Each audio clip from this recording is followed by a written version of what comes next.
Deməli 30 manat sudan keçmişdim. Qalıb suya borcumuz 12 manat 60 qəpik, 7 manat qəpikdə qaza 20 manat. Evdə çay tutarı buna basıyan, çay tutarı. Sonra pesok yoxdur dersən, hə, pesok tutarı. Süt pul almış o evə bazar gəldi aldıq. Bu vaxtda almış oğlandan sonra evə bir kişi alacağım. İşıq qutarı yavaş yavaş quracağım. 5 manat. Peti qoşdasıyam. Ustam çağırıyor benim. Ustaya getdirəm gəlsin baxsın.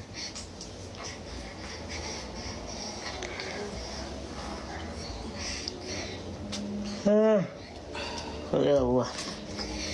Neye ihtiyacı var? Ne problemin var? Qardaş, birinci qrup fəriləm. İşləmə qabiliyyətim yoxdur. Yəni, işləyə bilmirəm. 2 dənə qızım var, körpə çərdə qalıram. Sağ olsun, yaxşılar kömək edirlər. Kimin yüzü nəyə çatır. Torpaq almaq. Ben indi Instagram'a da sen için video attım. Bununla bağlı ki yardım köyüyle video çektim, paylaştım ki Instagram'da video çok bakılır. İşleme kabiliyetin yoktu da. Yox, birinci qrup fəriləm Ama qardaş. qəhbən oğlu arba sikebilirsən, ha uşaq 9 lirəmsə sikimi arbadı bu. Qəhbə balası, millət aldadan çırıq, sikimi arbadı bu.